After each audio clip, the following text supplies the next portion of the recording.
โควิดแท้โควิดจะยากนะปลาแป้งก็เด้อปลาแป้งเอาอ่ะมีแต่ผู้กุยกุลอยเนาะสาวๆนี่เจ้าอยู่ดีมีแหงเด้องามเลยวันนี้ได้ปลาแป้งเลยมาจ้อย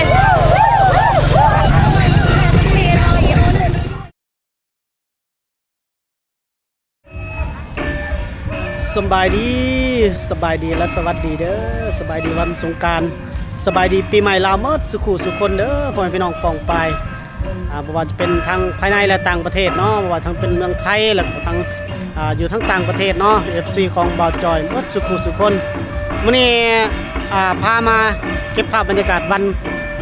ปีใหม่ลาวเฮาเนาะท่านผู้ชมเนาะเพิ่นลิ้นกันได้บ้านเฮาคือกันบ่กับทางเมืองไทยบ่คือกันบ่กับทางอยู่ทั้งต่างประเทศเนาะภาพบรรยากาศปีใหม่ลาวเฮาหมดสุขุสุคนดูเนาะมาเบิ่งนํกันนี่ก็วัดบ้านบ่าวจอยเองเด้อท่านผู้ชมนี่วัดบ้านบ่าวจอยเองบ้านเกิดเมืองนอนนี่ล่ะบ้านแดนสวรรค์เมืองเซโปนแขวงสวรรค์เขตเด้อท่านผู้ชม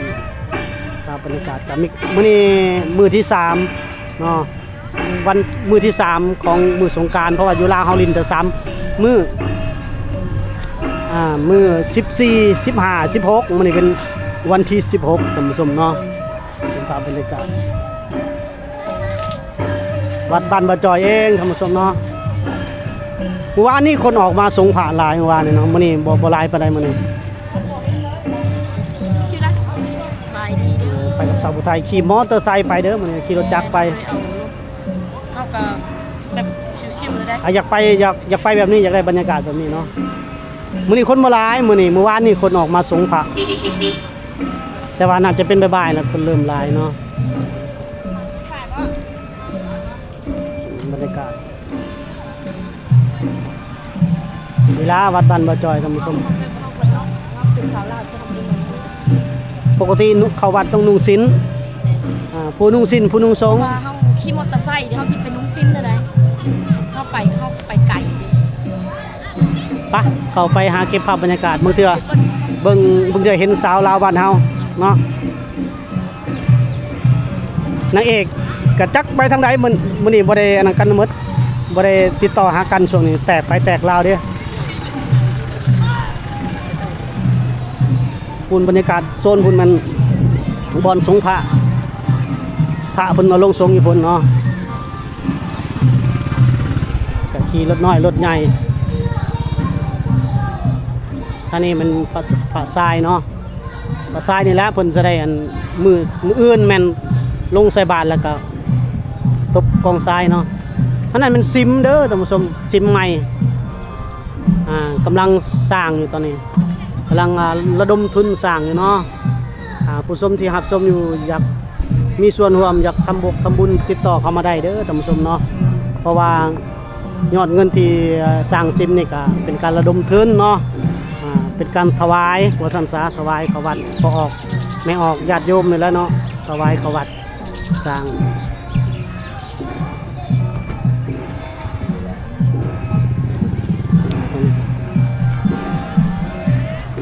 วัดบ้านบ่าวจอยนี่กับพระรูปนี่ก็ถือว่า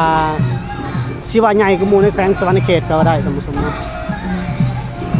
ปกติชาวเวียดนามจะออกมาหลายเด้อท่านผู้ชมเนาะน่าจะเขาเจ้าบ่ได้ปล่อยออกมามื้อนี้ผู้ขายเครื่องขายของ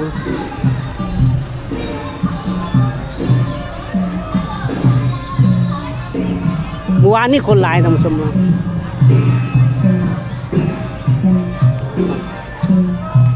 พ่อค้าแม่ค้าเช้าขาย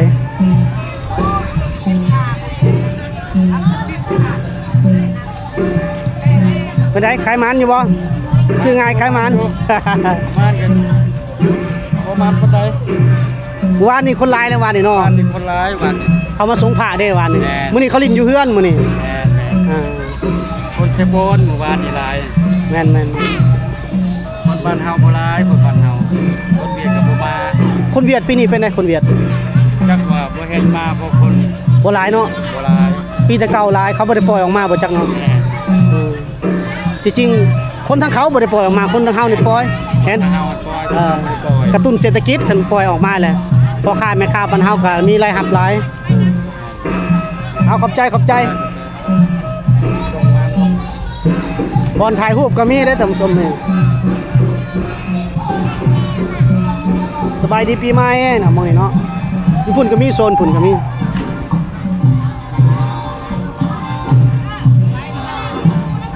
มีน้องบอลเซียมซีกันนะ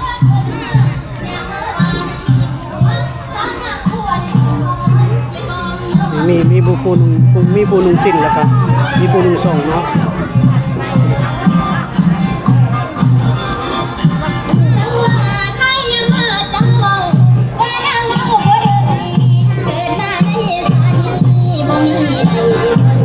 บอลเซียมซี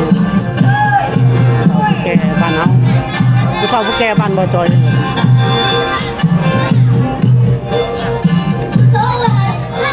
เสียงโชคเสียงวาสนาหรือเสียมซี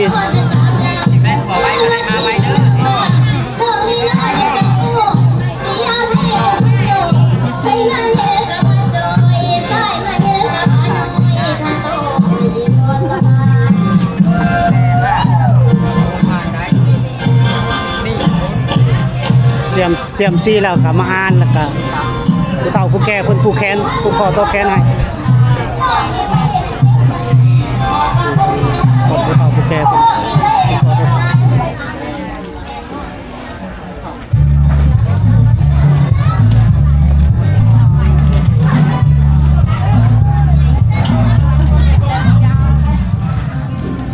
เดี๋ยวบ่จอยกลับออกจากวัดบ้านตัวเองก่อนทำสมเนาะ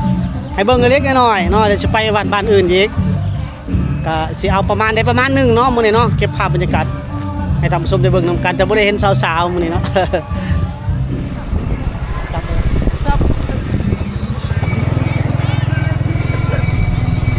ออกมาก่อน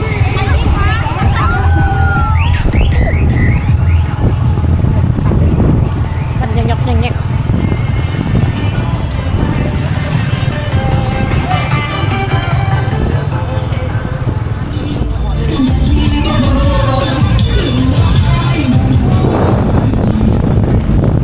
มาบ้านวัดตัวนี้วัดในกลางบ้านเลยเนาะบ้านวิสานในโอ้ก็คือคักอยู่ใดผู้ไทยบ้านไทยได้บ้านผู้ไทยอันไทยเซปูนผู้ไทยเซปูนนี่เมื่อกระเจ้าโอ้มีหันกระปุ้นอยู่ละหันหลายได้ปีนี้ได้เงียบเงาเลยบ้านเพิ่นคือเงียบแค่ก็ใส่เด่นเท่าอีกเนาะว่าจะเนาะแต่ก่อนบ้านก็เห็นบ้านเพิ่นเฮ็ดใหญ่ปีนี้คือว่าเงียบๆเงาๆเนาะก็ทำไปเบิ่งนํกันเลยเนาะเพิ่นมีหยังในบ้านเพิ่นโอ้โหเขาก็อ่านเนาะกล้องเปียกเด้อกล้องเปียกเด้ฟ้อนงามๆแน่ฟ้อนงามๆแน่เอ้ยทั้งนี้น้องน้อยทั้งนี้แน่ว่ะ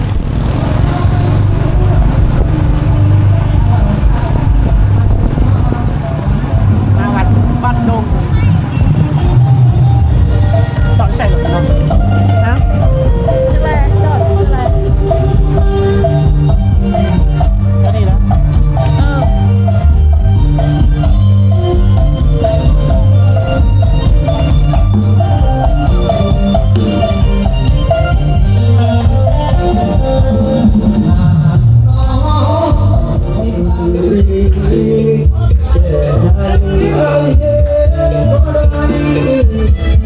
วัดบ้านเพิ่นงามเลยท่านผู้ชมวัดบ้านเพิ่นผู้สาวมาเล่นมาสงขลาเนี่ย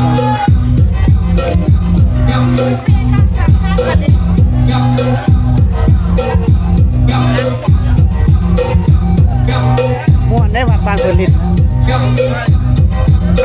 เพียงได้เห็นนั่นได้เห็นปลาปอด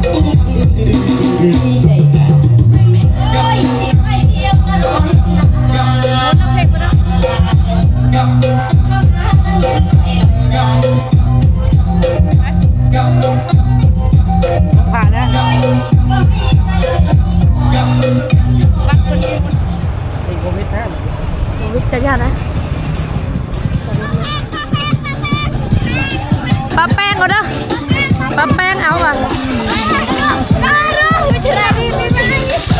มีแต่ปูปุยปุลอยเนาะสาวๆนี่เจ้าอยู่ดีมีแหงเด้องามเลยวันนี้ได้ปลาแป้งเลยมาจ้อย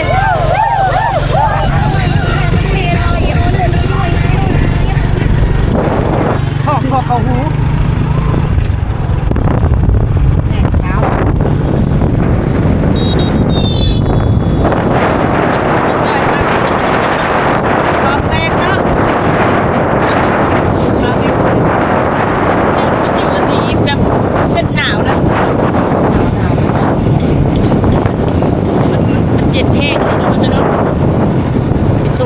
ชิวๆว่าจอยว่าชิวๆว่ะสำไทยไม่ได้ชิวสำไทยหนาว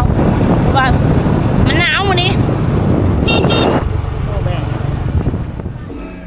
หลังจากไปเลาะวัดบ้านนั่นวัดบ้านนี้เนาะเด้อ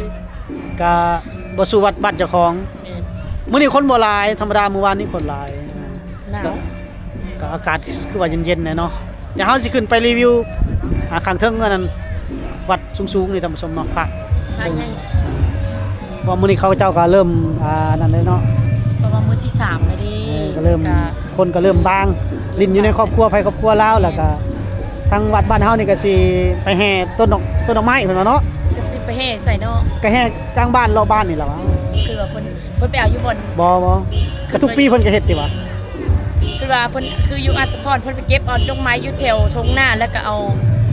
มาเนาะนี่เพิ่นบ่ได้เฮ็ดเนาะปีหน้าก็จะเฮ็ดปีหน้าเฮาจังไปถ่ายทำอยู่พุ่นอีกว่าสิไปแหละปีนี้ก็หันๆในนี่โดดหันโดดนี่แล้วบ่ได้ไปเพราะว่าเฮาหักมานี่เฮาสิกลับมื้อเฮาก็บ่มีงบบ่มีเงินไปบ่มีเงินใส่น้ำมันรถไปอาจสิขึ้นไปรีวิวทั้งๆผู้ชาวต่างชาติก็มาหลายแล้วชาวเวียดนามเนาะชาวลาวเฮา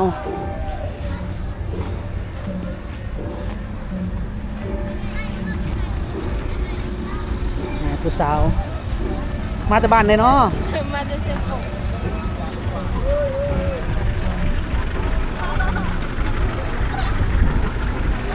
โอ้บ่เป็นผู้ใดลูกเจ้แหล่เขาได้เมื่อกี้นี่เลยแวบๆนั่นแหละรถเพิ่นมาเด้มื้อนี้เด้เดี๋ยวเฮาขึ้นไปรีวิวกันน้ำซุปเนาะใช้เวลาเฮ็ดนี่ก็หลายปีเติบได้บ่สิเหมือนอยากสั้นๆเนาะทางขึ้นเนาะแต่มาอยู่มันก็ขึ้น2เทื่อนี่แหละอยู่ใกล้บ้านผมนี่เลยโอ้ใหญ่กว่าหมู่ในแขวงสวรรณเขตล่ะ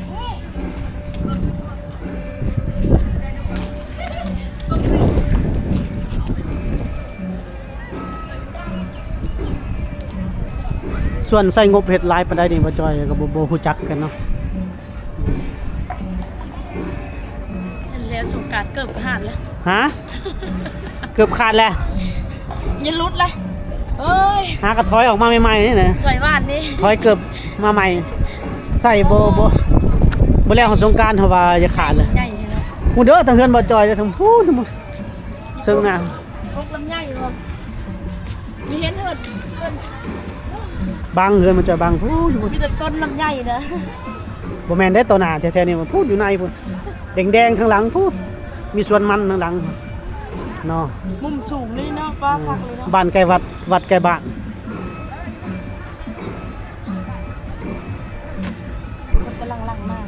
คนกำลังหลั่งมาเนาะรู้สึกว่าคนมาโฮมบ่ทางนี้ก็ไปก็อยากมาวัดบ้านเฮาคือคืนนี้เนาะหนาวจะจ้อยบ้านนี้ถึกน้ำแล้วหนาวได้บ้านนี้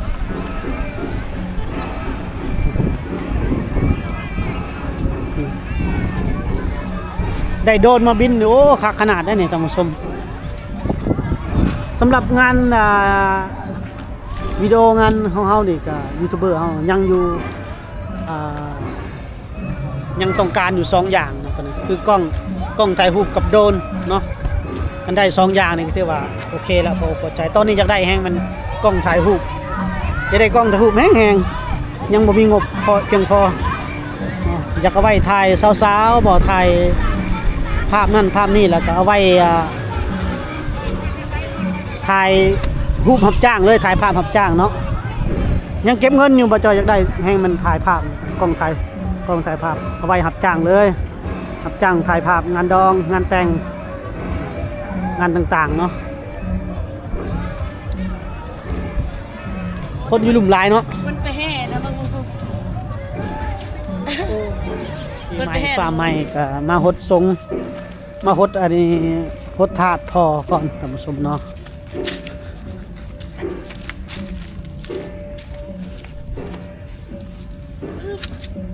คลิปนี้ก็บ่มีหยังหลายท่านผู้ชมพันท่านผู้ชมหรอกแล้วก็สมวัดสมวาแล้วก็พาทำบุญทำทานเล็กๆน้อย มาสมาเพิ่นว่านดิ ๆมาสมมาเพิ่นฮดทรงเพิ่นเนาะมื้อนี้บ่ได้นัดน้องๆสาวๆเฮาหลีกเลี่ยงการเดินทางว่าซั่นซะพาน้องๆเพิ่นไปก็ความรับผิดชอบต้องสูงได้ ชมเด้อปีใหม่ฟ้าใหม่นะลูกหลานอยู่ดี ความรับผิดชอบต้องสูงยันเกิดอุบัติเหตุไปมื้อนี้ก็จราจรตับเลยเด้หมดไปแสนกีบ 100บ่100ไปปลายชิบ เอาแสนกีบก็ นำมาเจ้ 180 บาทประมาณนั้นแหละ150 160สองคดี2ข้อหา จะมีใบขับขี่ โอ้ยใบขับขี่กับหมวกกันน็อก รถสงกรานต์ใส่หมวกกันน็อกมันก็มีสวยแล้วเนาะ กำลังสงกรานต์จะเอกสารรถอีก ปีใหม่ฟ้าใหม่แล้วให้ลูกหาหลายลำรวยๆ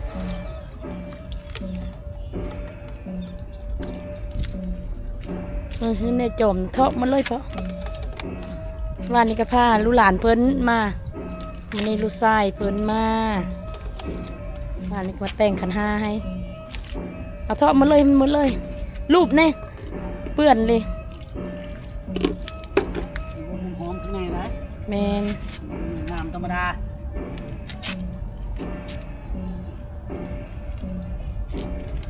ไป คุณผู้ชมเอาละคลิปวิดีโอนี้เฮาก็สิจบไปซ้ำนี้ล่ะท่านผู้ชมเป็นคลิปวิดีโอเล็กน้อยๆเนาะจังได๋ก็ขอโทษขออภัยหลายที่บ่ได้ไปเก็บภาพน้องๆบ่หรือว่าสาวๆหรือว่าในใดเนาะเฮาบ่ได้ไปเก็บหลีกเลี่ยงการเดินทางว่าซั่นซะนี่ก็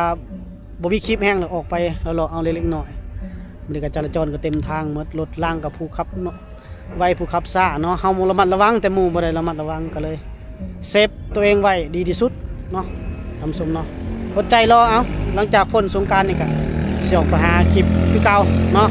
พบกันใหม่ในพี่หน้าสวัสดีพี่นี่สบายดีขอขอบคุณทุกท่านเด้อสบายดีวันสงกรานต์สบายดีวันปีใหม่ลาวปีใหม่ไทยเด้อท่านผู้ชม